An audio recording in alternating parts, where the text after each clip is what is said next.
Hi there, this is a third video in a series of examples to show you how to graph a cubic, and in this particular video we're going to be looking at using our GDC to graph it and work out the critical information.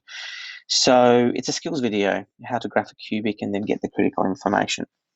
Okay, so I've taken the liberty of starting a brand new document up, and I've added a graph to it, and I'm going to type in the example I had in the last video, which is minus 4x cubed plus 19x minus 15. Now, we could have tried to factorize this ourselves and worked it out all manually, but this is how we do it using a GDC. So there's the function, press return. As you can see, my window isn't really showing the whole lot here. Seems to be okay this way, but not okay this way. So I'm going to go to the menu button and I'm going to go to window zoom. This time, just for a change, I might just use the zoom out because I'm not too sure how far down that turning point is. Normally, if I've got an idea about how big it is, I much prefer to use window setting because it gives you more control. This time I'm just going to use the zoom out, and it always centers where you put the magnifying glass. So make sure you put the magnifying glass in the x-axis, I think would be best, and then zoom out like so. And you can see the problem with it, although it's zoomed out nicely so that I can see all the critical information, apart from these horrible endpoints here.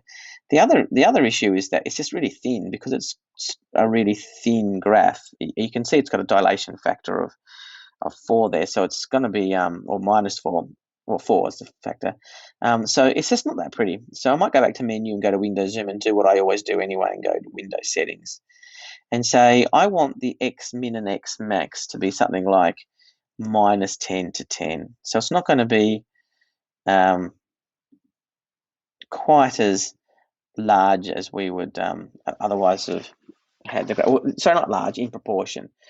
That looks much better, doesn't it? But remember, this is out of proportion. It's actually a really thin graph. This is stretched compared to the scale here, really. Okay, so let's have a look at the critical information, which is usually zeros, y-intercept, and so on. So we're going to, you can do things like analyze the graph for certain things.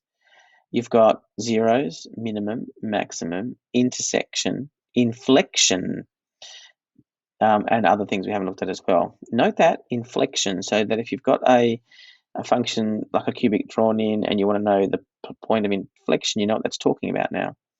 I might just do a trace and see how I go. So I've clicked on trace, and now I'm using my arrows here to pick up those critical points, and hopefully they will. There we go. As soon as you go to it, it says a minimum, and I've got some values here to 2 decimal, or 3 significant figures actually, 1, 2, 3, 1, 2, 3. So I've got minus 1.26 and negative 30.9. So if I was asked for the local, it's called a local minimum, but if I was asked for the turning point down here, it'd be negative 1.26 is the x coordinate, negative 30.9 is the y coordinate. Keep on pressing the arrow until I get to the next critical point. Here we go, it's a 0. Negative 2.50. That would have been hard to have worked out using the factor theorem or something like that. And now I'll go back again because I went backwards. There's the y-intercept, negative 15, which makes sense because we can see that the c value here is negative 15. Be disappointed if it was something different. And then I've got another x-intercept at 1, 0. Remember, it calls it a 0, but that's what it is, 1, 0. Keep on moving. There's a maximum. It's called a local maximum because it goes on forever in every direction, right? So there's a maximum at infinity, but for the little curves here, it's local to this little bit of the graph here. So there it is, 1.26 and 0.939. And then there's the other 0, 1.5, and then it goes on and on and on and on.